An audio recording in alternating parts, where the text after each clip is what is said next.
Estamos aqui para mais um Pod Imóveis, com a presença da corretora Luísa, aqui da Novais Imóveis, e os convidados especiais do pessoal da Condiban, a Vanessa e o Germano, que vão tentar esclarecer as nossas principais dúvidas com relação a financiamento imobiliário, especificamente os da Caixa Econômica Federal, que é a especialidade deles. Na verdade, a gente já pode começar perguntando como é que é a empresa de vocês, onde que tem o funcionamento. Então, primeiramente, muito obrigado pela oportunidade. Nós somos uma empresa terceirizado, no sentido de que a gente é autorizado a atender pela Caixa Econômica, exclusivamente pela Caixa Econômica. Nosso escritório está localizado na rua Dr. João Colim, 453, na sala 1. E nós já temos aí mais de 10 anos de experiência nos produtos da Caixa Econômica. Certo. E qualquer cliente que esteja vinculado, mesmo a outras agências, poderão estar em contato com vocês, independente se é na Caixa Econômica do Centro ou de qualquer outra região da cidade, certo? Pode sim. A gente atua em todas as agências, tá? Ah, entendi. É interessante porque às vezes o cliente fica com dúvida também, se tem essa liberdade, de chegar e questionar, as dúvidas, Então, por isso mesmo que a gente está aqui também para poder fazer essa introdução, em relação a essas maiores dúvidas, conforme o Marcelo comentou, em relação à questão do financiamento, a questão da documentação, qual é o momento ideal, às vezes, do cliente comprador, o trabalhador, eu preciso comprovar quanto tempo de renda, de vínculo empregatício, então essas dúvidas acabam surgindo. E muitas vezes eles não têm esse esclarecimento e deixam de fazer uma aquisição do próprio imóvel, do primeiro imóvel, principalmente por conta de ter muitas dúvidas e até receios, Então vamos lá. Com certeza, vamos ver o que a gente consegue esclarecer aí. Então tá. Como é que funciona essa questão do financiamento? Como é que se inicia esse passo a passo do financiamento? Sempre que o cliente tem o interesse de procurar o imóvel, a partir do momento que ele tem um valor e precisa de um complemento, para concluir, para fechar o valor total da negociação, ele tem a oportunidade de procurar uma instituição financeira, no caso a Caixa, para fazer para cumprir, com esse pagamento junto ao vendedor. O financiamento pode ser pleiteado por qualquer pessoa que consiga comprovar a renda, tem a idade, tem as características necessárias, conforme a simulação conforme a simulação que geralmente a gente faz direto no simulador da Caixa. É feito, então, primeiro uma simulação para o cliente ter uma ideia de como seria esse financiamento, quanto que ficam ali as parcelas, os juros que vai incidir, para daí depois, ou conjuntamente fazer a aprovação do crédito dele, Isso, então o ideal é sempre a gente fazer a simulação conforme o perfil do imóvel, conforme o perfil do cliente, e a partir do momento que se enquadra tanto as questões de entrada quanto as questões de financiamento, nós partimos daí para fazer essa análise de crédito mesmo, para ver se realmente libera e o cliente se enquadra nessas condições. E isso vai variando conforme a renda do cliente, Varia muito da renda, da idade dele, Sim. Da questão de entrada, quanto ele tem. O principal fator que vai determinar o valor montante que ele consegue tomar emprestado para fins de compra do imóvel é a renda, Acho que é o principal. Seria o principal. É o começo da matemática ali, da Isso. simulação, Isso. E daí falando dessa renda, tem a renda, enfim, inicial, a renda média, a renda um pouco mais alta, e muita gente muitas vezes tem a capacidade de pagamento, mas oficialmente é bem comum acontecer de faltar um pouco dessa renda para que ela consiga atingir o imóvel que ela necessita, que ela gostaria, pelo menos, Então a gente viu que é possível compor renda muitas vezes entre marido e mulher ou amigo. Quem que pode unir essas rendas? Pode ser, tem que ter algum elo de familiar, algum vínculo familiar, pode ser em mais de 2 pessoas. Como funciona essa questão da composição da renda? Teoricamente, qualquer pessoa pode compor a renda, Mas na prática, geralmente quando eles não são cônjuges, no caso, né? Não precisa estar casado, pode ser só namorados, por exemplo. Sim. É mais simplificada a análise realmente para fazer essa composição. Quando se trata de uma composição de pessoas que não são cônjuges, por exemplo, às vezes irmãos, pai e filho, né? Há possibilidade, mas primeiro precisa ser feito, né? Precisa ser feita uma autorização em uma agência com o gerente da Caixa, que ele faz uma análise, né? No sentido de ver toda a questão social, não só operacional e prática do financiamento. E se o gerente autorizar, pode ser feita essa composição dessa renda. E por exemplo, Fica a critério da análise do gerente da agência, então, praticamente. Praticamente sim. Vamos supor, vamos criar um exemplo aqui que já aconteceu, mas a gente normalmente tenta orientar que seja o casal, é mais comum mesmo, o casal namorado ou casado, né, ou realmente casado.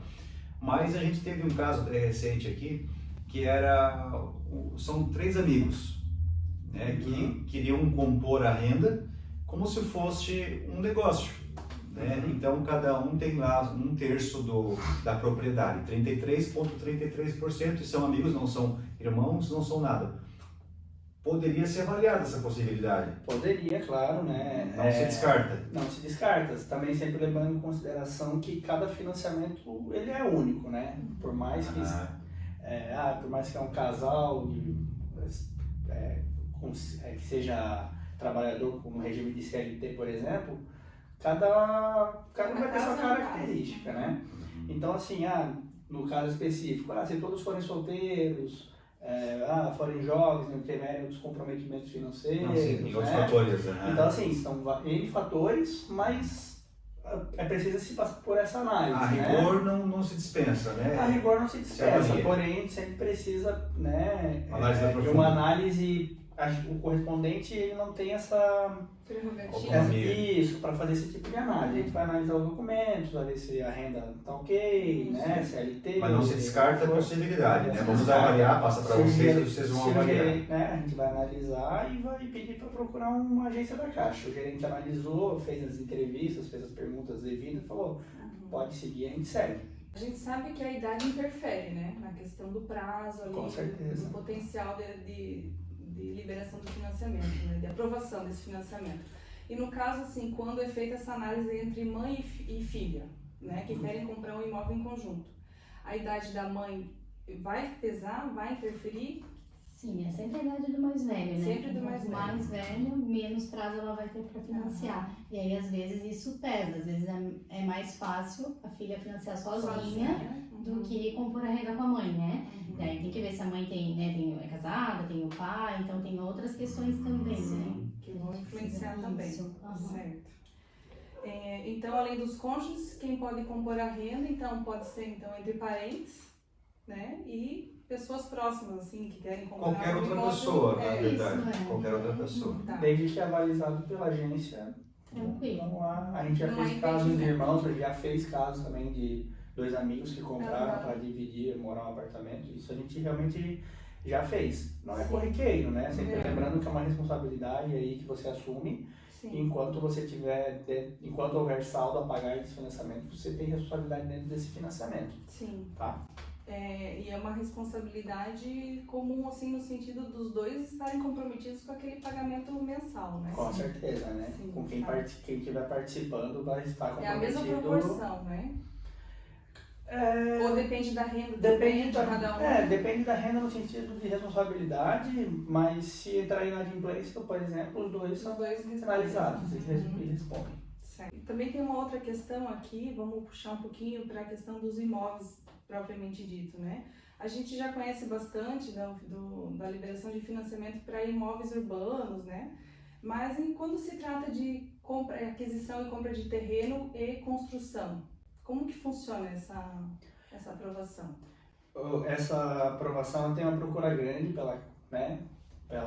pelos clientes. É uma oportunidade boa, no sentido de que o cliente ele consegue fazer tanto a aquisição do terreno quanto a construção da casa. essa casa ela precisa ser unifamiliar, então ela não pode ter uma característica, né, de um empreendimento, onde vai se fazer 2 unidades, ou um possível desmembramento futuro. E, consequentemente, o cliente, né, ele consegue pleitear esses valores e ele faz o projeto, tem o responsável técnico, né, o engenheiro, o arquiteto, e ele consegue somente com o custo dos materiais viabilizar o imóvel dele. E essa liberação do valor do financiamento é gradual, conforme o projeto vai se executando? Hoje ela já está um pouquinho diferente, né? Hoje ela já consegue fazer a divisão em menos etapas, né? Então também é possível, quando a obra é do zero, né? Se o cliente conseguir ficar dentro do orçamento do financiamento, ele consegue financiar 100%. Então o cliente também, a partir do momento que ele assina um contrato na Caixa, né, o vendedor do terreno ele vai receber a parte dele. Então, após isso, é somente ele e a Caixa mesmo que vão administrar e tocar a obra, né? Sim. É possível financiar 100% do orçamento da obra, sim. Do terreno, não. Do terreno, não. Seria o critério mínimo de 80% ali. Isso. 80% do terreno e 100% da obra. Se o financiamento comportar a renda dele, no caso. É possível financiar 100% da obra. Dentro dessa análise, a Caixa faz análise do valor de avaliação do terreno, e, né, o valor de negócio de avaliação do terreno e o valor do orçamento da obra, né? Soma-se os dois e coloca-se como valor do imóvel para fazer a simulação. Certo. Tá? E a gente sabe que no decorrer do prazo de um ano, muitas vezes, ou até menos do que isso, os valores do material da construção acabam se alterando, né? E como que isso impacta nessa questão da... Porque é feito um orçamento prévio já no início da liberação do financiamento, né? Para aquela determinada obra. Mas no decorrer do desenvolvimento dessa obra, dessa construção, havendo essa alteração de valores no valor do material, como é que é abatido isso? Como é que o cliente consegue cumprir, né, com a execução, comprando o material ali de acordo com o valor que está sendo liberado? Porque muitas vezes começa-se uma construção, mas chega no final, né, estimando um valor, mas chega no final é outro valor, né? Por conta dessa variação no mercado. Como é que se lida aí em relação o orçamento, né, a questão de terreno de construção, ele também passa por uma análise de uma pessoa credenciada pela Caixa para fazer essa análise. Então, esses pontos todos, na hora de ser preenchido, né, os documentos relativos à obra, eles já precisam estar previstos no sentido de conforme as normas brasileiras, que é a mesma que a Caixa usa como referência para fazer a avaliação desse orçamento. Então, vamos colocar que o custo metro quadrado de material, vamos supor assim, ficou no valor X. Só que a Caixa sabe que esse valor está baixo, por exemplo. Então a Caixa vai, vamos ter que ajustar aqui, porque olha, nessas condições aqui provavelmente não vai fechar legal esse orçamento no andamento da obra. Tem um percentual assim que varia? Não é bem um percentual, tem as referências, né? Então às vezes usa a própria referências regionais, como o CUB, por exemplo. Então por parte da Caixa é feita uma análise também para não, vamos colocar assim, começar uma obra que vai ser insustentável, né? Sim. Então, há essa preocupação também por parte da Caixa. A intenção é que o cliente comece e termine a obra, conclua, verbe tudo certinho e depois só faça o pagamento mensal para a Caixa. Então, quem utiliza essa modalidade também tem esse benefício de que o projeto dele está sendo, né, além de ter o responsável técnico que fez o projeto, ele também vai ser avaliado por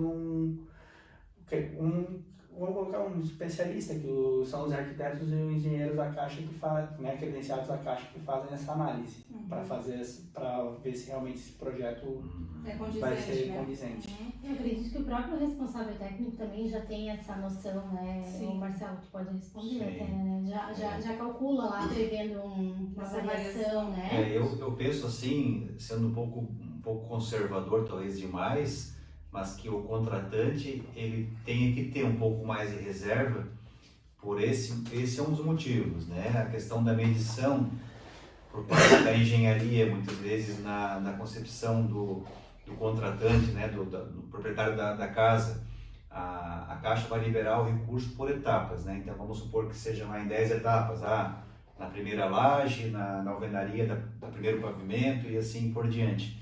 E muitas vezes a engenharia da Caixa chega lá e falta uma parte daquela primeira alvenaria, às vezes uma parede pequena até, mas ele não pode, porque está certo até, dá por concluída aquela etapa, né? E o contratante não entende isso. Ele entende, mas só falta uma parede ou duas ou três, mas não, uma etapa ela é considerada concluída quando está 100%, 90% não é 100%.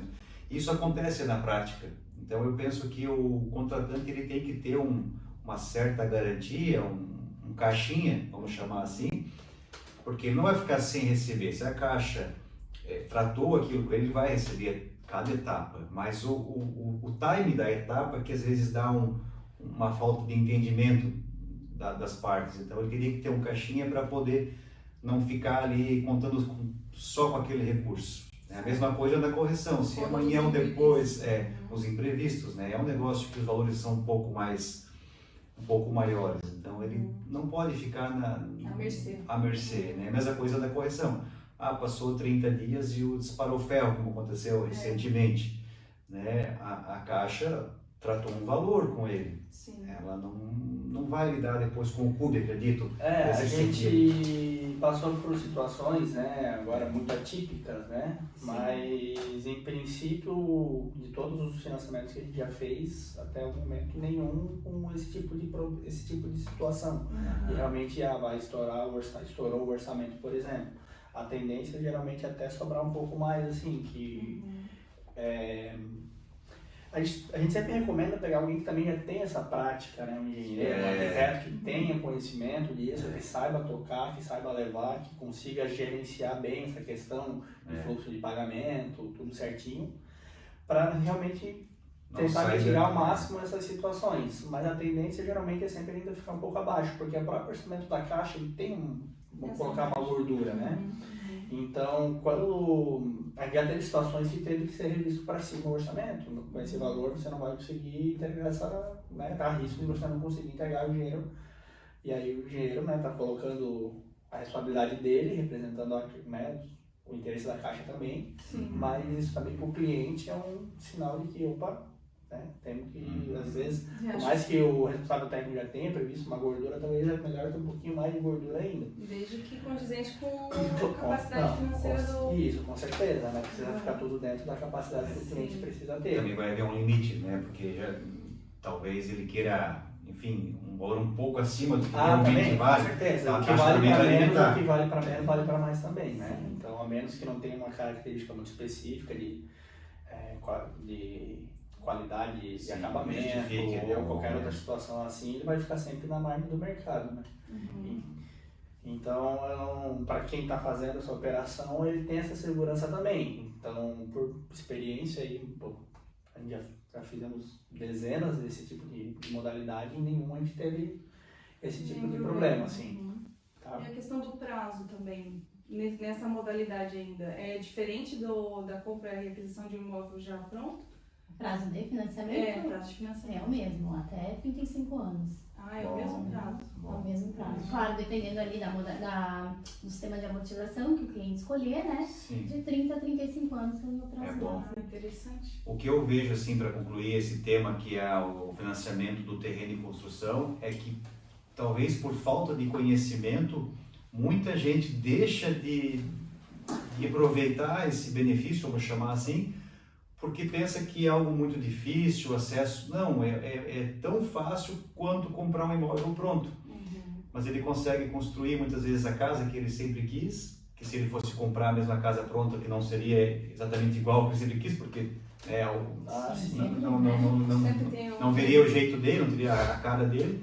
E com custo mais baixo também, porque ele consegue comprar a casa a preço de custo, vamos chamar assim. Né? Sem a margem do construtor. Sem a margem, né, de um terceiro que está revendendo ou algo assim, né? Nem do construtor, porque ele vai ter que pagar um construtor, né? mas é o revendedor lá. Então, ele consegue ter acesso a um imóvel que ele sempre quis com um custo relativamente baixo. Eu acho que, eu estou falando isso porque eu já fiz também, particularmente eu já usei esse recurso e acho fantástico. Valeu a pena. E bastante gente não conhece e acaba não usando Aham. porque acha mais cômodo ir lá e comprar pronto. Quando eu entro num financiamento, tenho lá uma dívida de R$150 mil, por exemplo, com o banco, e eu tenho lá parcelas de R$2.000 por mês para o cliente. O que é mais vantajoso para ele? Ele quitar o prazo, né? Quitar o prazo não digo, mas abater no prazo ou abater na parcela. Para amortizar, né? No sentido de amortizar. Ele tem essa opção? Ele tem Tem essa essa opção. opção. Aham. Certo. É relativo, né, Germano? Depende. Vamos colocar assim que financeiramente é mais viável você amortizar o prazo, certo? Quanto mais rápido você paga, menos você paga no total, Sim. certo? Porém, né, dizer se é mais vantajoso A ou B vai depender muito também Mas do aí, perfil e da situação da pessoa. Geralmente desde se mantém a mesma parcela que ele já vem pagando desde então, né? Geralmente é o que acontece, não muda muito, né, do que ele já vem pagando por mês. Se a modalidade for na price, só vai realmente baixar o prazo das prestações que vai, né, seria o equivalente na amortização. Aham. Na saque dela já tende a diminuir um pouco, porque você está amortizando, então a tendência é a próxima ser um pouco menor. E no tempo, então, e no caso, no valor, daí ele consegue ter essa redução mais brusca na parcela, então. Geralmente. No tempo você tende a diminuir, você diminui o prazo, consequentemente, né? O montante que você vai pagar é menor. Sim. Só que a prestação ela tende, né? Se for na saque ela vai cair um pouco, mas se for na price ela vai se manter. Sim. Então, numa situação às vezes que a parcela está pressionando o orçamento da família, às vezes, né? Naquela situação, ela amortizar talvez e focar em tentar baixar um pouco mais a parcela pode ser mais interessante. Então tudo depende, né? Vai depender do perfil, né? Da situação que o cliente se encontra. Sim. Se está tranquilo, se vai amortizar com o fundo de garantia, vai fazer alguma coisa assim, a gente sempre recomenda baixar o prazo. Quanto mais rápido você pagar, menos você paga no menos total. incide juros. Juros, Então, né? E lembrando que ele pode amortizar a qualquer momento também, tá? Tanto com FGTS quanto em recursos próprios. Então, né, se naquele momento é melhor baixar a parcela, ele pode baixar a parcela, na próxima vez que ele for amortizar, ele quer bater o prazo. Então, né? Pode variar. Isso, Acho que vamos ter que fazer uma pausa rápida. FGTS aqui. Mas acho que vou continuar aqui. Então, pode falar? Pode. Então, sobre a questão ali do FGTS, né, quais são as possibilidades que o cliente tem para utilizar esse fundo, né, em relação à dívida dele com o banco? É mais ou menos o que a gente falou ali, né? Ele pode usar para amortizar a dívida, né? Ou pode utilizar até para a situação da compra, para ajudar na entrada ou bater no financiamento em si. Claro, o cliente ele tem que atender as regras do FGTS, que são básicas: 3 anos de registro, né? Não ter imóvel no nome dele na cidade onde ele pretende comprar o imóvel ou limítrofe, né? E não pode ter nenhum financiamento ativo em nenhuma cidade do país, né? Aí ele pode estar usando tanto para amortizar quanto para compra mesmo do imóvel, né? E essa liberação do fundo é somente também em conjunto com o financiamento, né? Isso, na questão da entrada, sim. É feita uma operação, né, para liberação do fundo e é liberado pro vendedor, né, do imóvel junto com o financiamento. Sim. E no caso ali, quem que pode utilizar o FGTS? Então, o trabalhador tem 3 anos, né? Isso. E não pode ter imóvel no nome, na cidade ou limítrofe, ou imóvel financiado em qualquer parte do país, né? Aqui também acho que vale a gente falar quando vai financiar e compor renda, né, com o meu cônjuge. Se o meu cônjuge já tem um imóvel no nome e eu não tenho, eu posso utilizar o meu FGTS. Tá? Então, às vezes o cliente acha que não, né? Fazer com o Germano lá, o Germano já tem um imóvel e eu tenho lá 100 mil de FGTS, gostaria muito de estar utilizando o meu segundo imóvel. Eu posso, o Germano não. Então, às vezes o cliente acha que, né? Mas se não tem, já... A análise é feita pelo trabalhador. Mas também, claro, né? Tem que respeitar o regime do casamento também. Isso. Então ele comprou antes da gente casar, a gente casou e agora eu, né, tenho um saldo ali, a gente vai comprar um outro imóvel, eu posso utilizar, tá? É direito meu. É um direito meu, do trabalhador, né? Voltando um pouco ao assunto aqui, essa questão de poder comprar imóvel, né? Você falou, você comprou um imóvel sozinho, depois comprou junto com ela depois de casados, o exemplo que ela citou ali.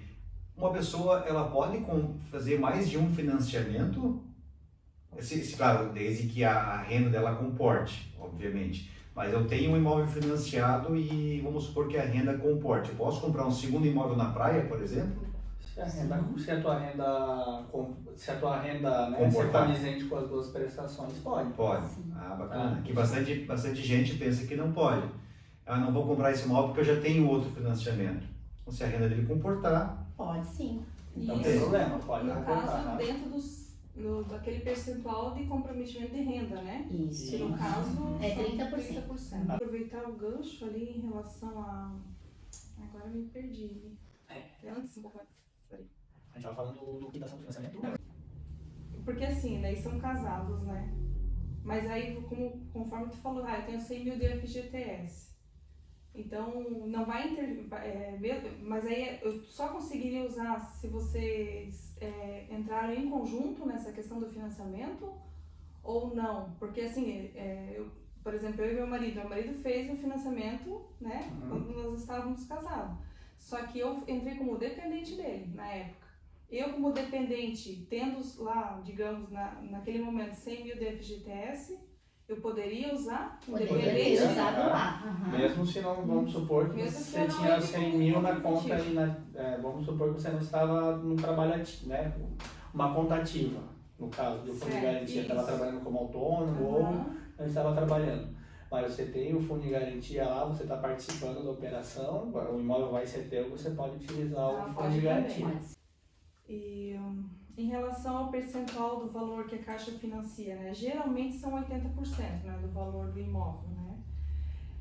Esse valor pode variar para menos, esse percentual para menos, por conta da renda, o que pode influenciar essa alteração aí? Existem as regras, né, de cada linha. Então, tem linhas que vão financiar até 90%, certo? Então, dependendo do regime, dependendo do...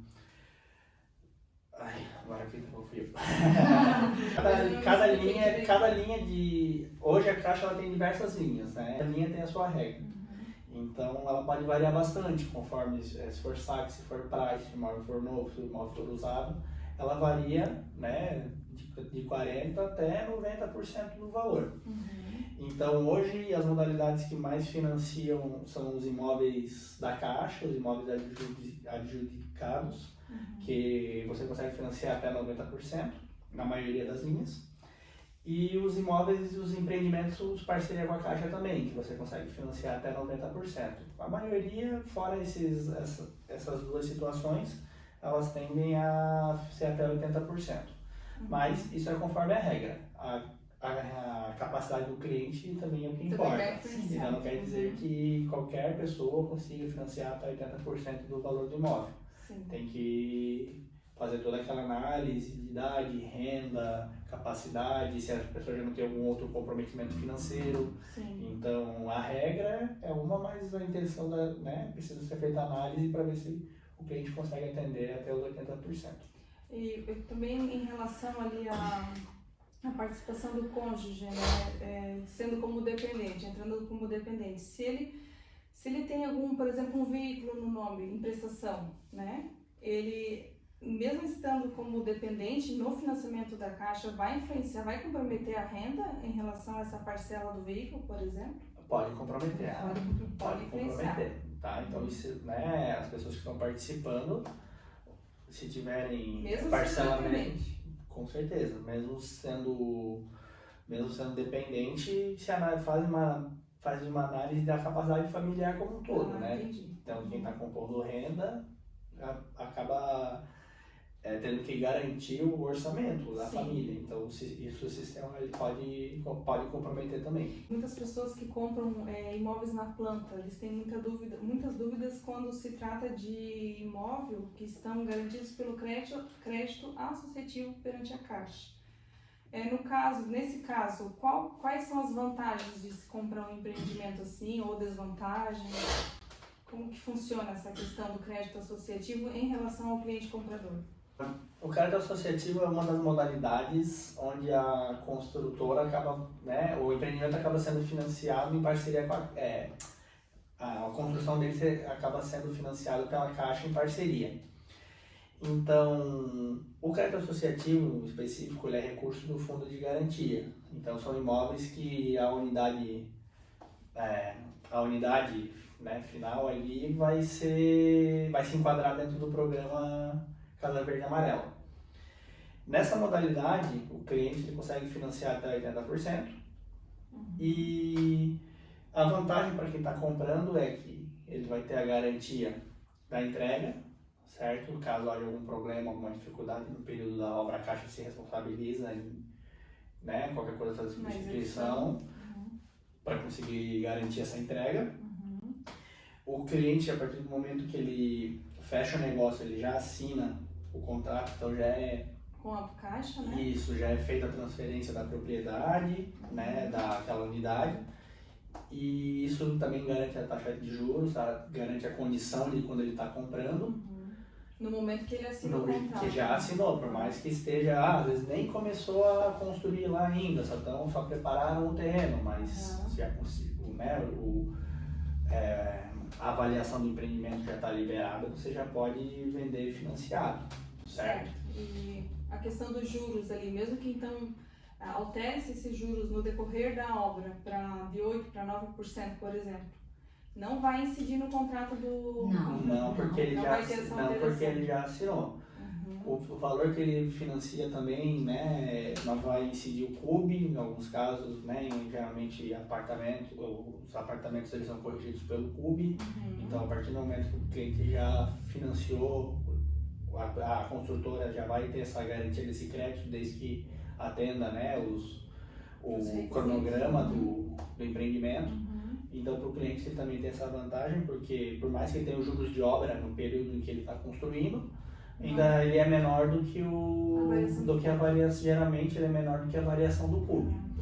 Então, para o cliente também é uma vantagem financeira a mais para ele. Então, no caso do crédito associativo, nunca vai haver cobrança de CUB quando se trata de crédito associativo perante a obra, é isso?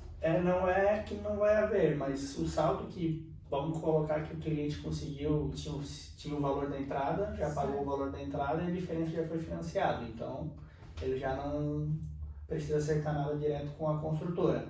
Agora, se ele está parcelando a entrada, alguma coisinha assim, aí pode incidir o CUB sobre esse saldo. Da parte financiada não terá CUB, da parte que não é financiada, se ele for parcelada, aí pode haver CUB. Pode haver entendi. Mas como geralmente é Mas só parceiro. em relação à entrada daí, né? Só em relação à entrada. Como ele geralmente tende a financiar, a quantidade financiada é maior do que o recurso próprio, né, do que a entrada, né, essa é uma vantagem também para o Também tem o comprador. benefício de poder financiar um pouco a mais, né? Que o normal seria 80% no imóvel que não é associativo. Sim. Quando há outras modalidades, como imóvel na planta, por exemplo, ou apoio à produção, aí há a possibilidade de financiar até 90% do valor, mas aí são imóveis fora do programa Casa Verde e Amarela. O recurso que é utilizado para financiar a obra é recurso próprio da Caixa, não é recurso do fundo de garantia. Então tem essa vantagem que o cliente consegue financiar até 90%, ficando só 10% de entrada para negociar direto com a construtora. Tá. Eu não sei se você quer falar um pouquinho do programa Casa Verde e Amarela, como é que são os critérios, as regras. Tá vindo bastante clientes também nesse Voltou a procura, né? Voltou. Assim, basicamente, eu acho que as regras ali, né, do imóvel. O valor do imóvel não pode ultrapassar ali, hoje o teto está 209 mil, né? Aqui na região. Sim. Imóvel novo, né, onde o cliente com renda até 4.500, ele consegue ter um subsídio, que é aquele desconto, né, que o cliente ganha, é repassado ao vendedor. Hoje aumentou também a renda, que antes era até 7 mil, o cliente pode financiar tendo renda de até 8 mil, né?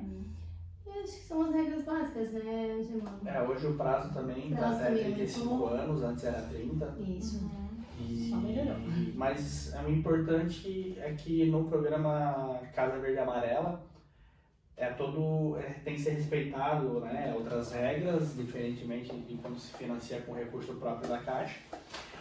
E essas regras são definidas pelo Conselho Curador do Fundo de Garantia, não é a Caixa que define, a Caixa ela só executa as regras que o Conselho passa. Então, basicamente, tem que ser o primeiro imóvel, né, da região da pessoa, se a pessoa já tem um imóvel, ela não consegue fazer um segundo, né, adquirir um segundo imóvel através desse programa, aí já tem que enquadrar na SBPE. O imóvel ele precisa estar na região onde a pessoa trabalha ou reside, então ela tem um pouquinho mais, ela tem critérios que nas outras linhas do SBPE já não precisam ser respeitados, né? Outra questão bem que as pessoas têm muitas dúvidas é com relação ao financiamento de imóvel não averbado, né? Uma casa que tem a sua escritura, né? Porém o que está em cima do terreno, a construção dessa casa não foi averbada ou foi parcialmente averbada. Esse imóvel ele pode ser financiado ou não? Ou quais são as regras para essa situação? Quando o imóvel ele não tem nada averbado, só consta o terreno, né? Está devidamente registrado, Sim. certinho o terreno, porém a construção não foi nada averbada, a gente não consegue financiar esse imóvel, seja pela linha de financiamento de terreno, seja pela linha de financiamento de imóvel novo ou usado. Sim. Tá? Se o imóvel for parcialmente averbado, né, ele já pode ser objeto de financiamento como imóvel usado. Precisa-se só considerar, né, que vai lá o credenciado pela Caixa, né, fazer análise desse imóvel e dependendo da situação, da parte que tiver averbada ou não averbada, isso pode impactar no valor de avaliação, certo? Geralmente, se a parte não averbada é passível de averbação, ele não impacta tanto negativamente na avaliação.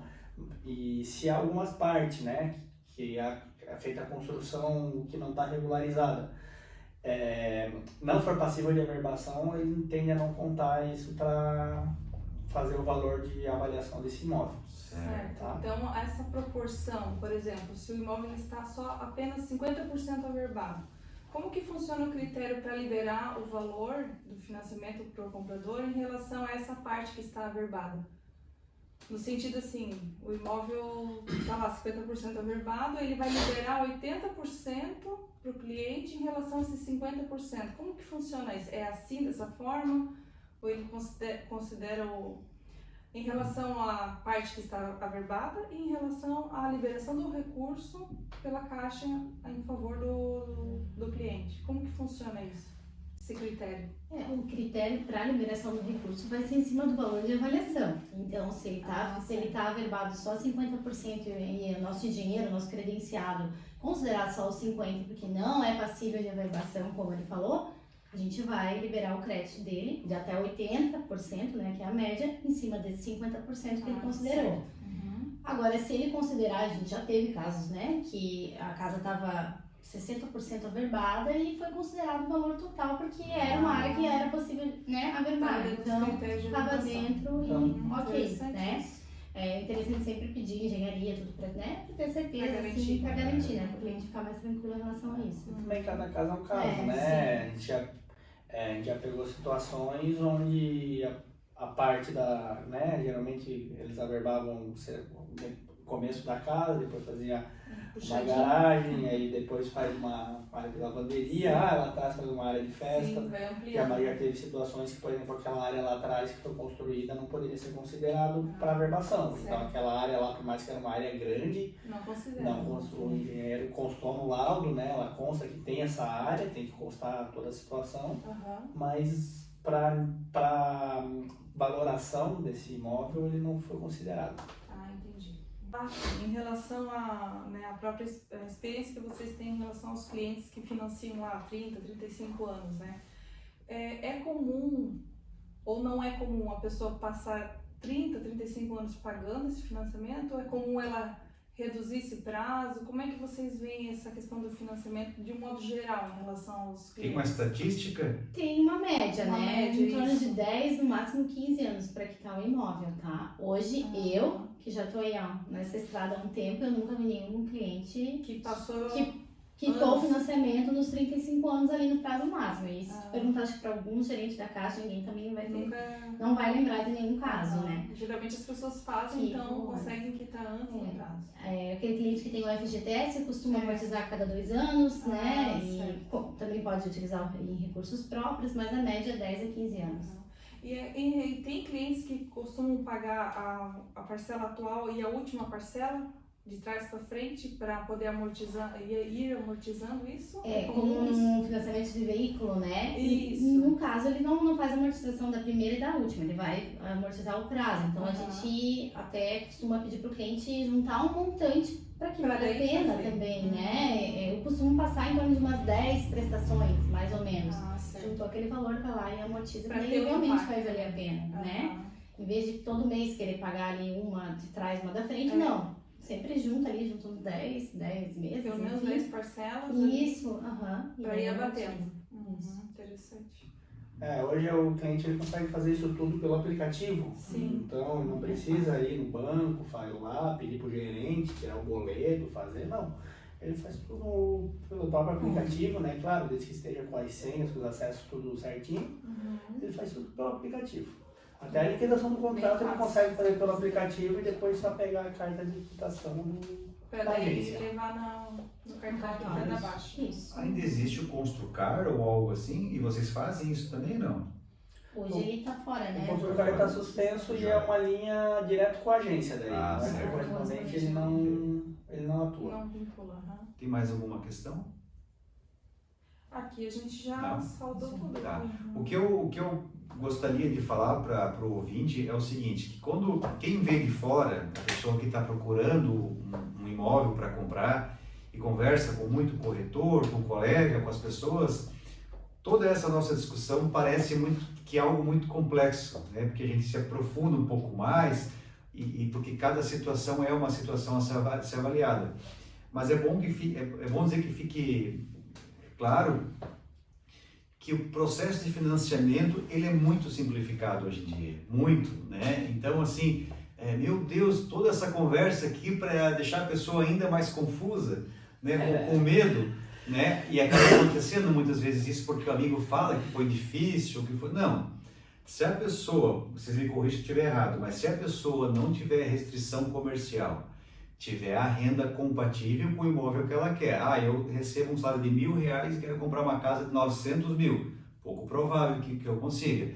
Mas se a renda tiver compatível com o imóvel que eu quero, eu não tiver restrição comercial e não tiver outros financiamentos ou algum outro impedimento, tudo corre muito tranquilo, né? E a dica é a seguinte: consulte o correspondente de confiança, né? Olha, tá aqui a minha renda, tá aqui meu salário, da minha esposa ou de quem for.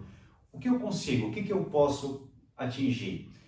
E no mesmo dia, normalmente, eles conseguem passar para vocês o quanto que você consegue levantar, vamos dizer assim, que imóvel você consegue comprar, de que valor pelo menos.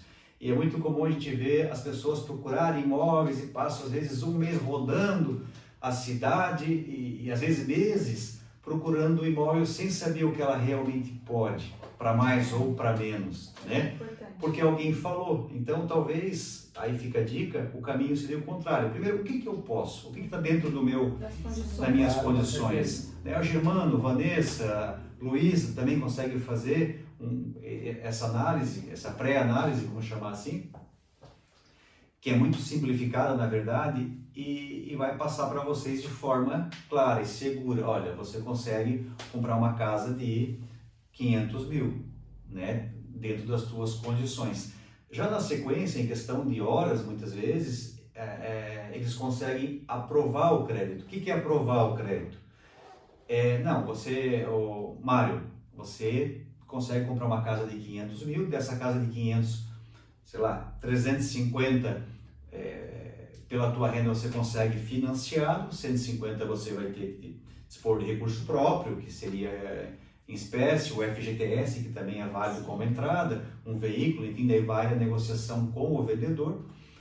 Mas isso é o que você pode. Nós já podemos aprovar o teu crédito, assim? Isso. Então, o Mário já consegue sair de lá ou daqui com o crédito aprovado. Ele tem direito a usar esse crédito para qualquer imóvel que esteja devidamente regularizado, claro, né? Por um período de quanto tempo ele consegue usar esse crédito? 6 meses. 6 meses. Validade. Então, ele tem, com esse crédito que ele aprovou hoje, ali com a Vanessa, com o Germano, ele consegue ter 6 meses para achar esse imóvel junto com uma corretora de confiança, né? E daí usar aquele recurso que ele conseguiu. Fechar o negócio. Vai mais assertivo, né? É muito, se fizer a coisa assim, nesse passo a passo, é muito seguro, muito tranquilo, muito rápido. Não é tranquilo quando as pessoas misturam as coisas, né? Elas querem mais do que podem, enfim, ou são mal orientados. Podem mais do que estão imaginando. Então assim, por isso a orientação antes de mais nada, para daí tomar a decisão de comprar e qual imóvel comprar. Eu acho que essa mensagem aí é bem importante também. Também pode procurar sem medo o correspondente. Nós somos especialistas em financiamento imobiliário, toda a questão operacional, todos os enquadramentos, todas as regras. Nós precisamos estar sempre alinhados com o que vale hoje, né? E hoje ele é o braço principal, aí quase mais de 80% do crédito imobiliário passa pela mão do correspondente, que a Caixa, dos processos que a Caixa financia, então pode confiar no correspondente. E não tem custo ainda, né? Sim, com certeza. Não tem custo. Parte mais legal do cliente. Com certeza, né? Não há custo nenhum. Sim. O cliente ainda tem os benefícios de poder agendar um horário, não pegar fila, poder fazer atendimento fora do horário do banco. Então a gente consegue dar esse atendimento personalizado para cada cliente, para cada corretor, e consequentemente melhorar a experiência do cliente em relação a esse momento, né? Que às vezes Bem importante. Bem importante. às vezes a economia da vida da pessoa, é o primeiro imóvel da pessoa, às vezes vai ser Seguro, né? Segurança. aquele imóvel que ele vai constituir a família dele. Então nós estamos aqui para trazer segurança nesse momento e conseguir ajudar ele a realizar o sonho dele. Para o ouvinte ter noção disso que ele falou agora, a gente aqui é imobiliária, né? Também tem um braço de construtora, e a gente sim não deixa de usar o serviço do correspondente de confiança, né? De passagem que já faz 10 anos que a gente é parceiro deles, né? Por isso, né? Para colocar nós mesmos, é claro, em segurança, e também o nosso cliente em segurança. Então a gente sabe que está sendo bem ser assessorado, né, para que não haja nenhum obstáculo ali, né, que tudo dê certo. Então, na maior parte das vezes, praticamente a totalidade dá tudo certo, né? Isso é muito bom, negociar assim é muito bom. Eu vou tomar um tempinho de vocês por mais um minuto, porque aliado a isso que você falou agora, eu vejo a questão, eu sou muito particularmente Marcelo, do investimento, eu gosto muito, né? E muita gente fala assim para mim: poxa, mas eu vou pagar juros para o banco, né? Não é um bom negócio, né? E eu queria falar um pouquinho sobre isso, né? Qual é o meu olhar, né? Eu posso até estar equivocado, mas eu insisto nessa minha visão de investimento. Se eu, Marcelo, juntar para comprar um imóvel lá de 100, 200 ou 1 milhão, vou juntar todo mês um pouquinho. Poxa, né? Eu sei que tem gente que vai juntar isso em um mês. Mas a grande maioria das pessoas vai ficar a vida inteira, de repente, tentando juntar e jogando para frente um sonho, né? E muitas vezes pagando aluguel ou morando mal, né? Para não querer pagar o tal juros para o banco, né? E acontece bastante isso. Agora vamos discutir esses juros, até que ponto que está sendo caro esses juros, né? Primeiro, você não realizou o teu sonho quando você precisava, queria, né, para morar bem, para o marido, para a mulher, para os filhos morarem bem, enfim, por todos esses motivos. Mas isso também pode ser um negócio. Eu já participei de negócios assim. A pessoa compra o imóvel hoje. A parcela que ela vai pagar daquele imóvel financiado, mesmo com juros, ela paga a locação daquele imóvel. Já vi diversos casos desses, a gente atende clientes aqui que fazem isso, inclusive, né? Um exemplo assim, para ilustrar isso aqui, a parcela vai dar 2.000, né? A parcela do financiamento, e a pessoa vai locar o imóvel por 2.000. Poxa, o imóvel está se pagando, então é um belo investimento. Mas eu não vou ver a cor do dinheiro. Um dia você vai ver, porque um dia ele vai se pagar. Né? Mesmo que eu tenha que colocar, mas todo mês tem que, não deu bem certinho, eu tenho que botar mais um pouquinho em cima, mais 200, mais 100, mais 500, ainda assim é negócio. O imóvel está se pagando.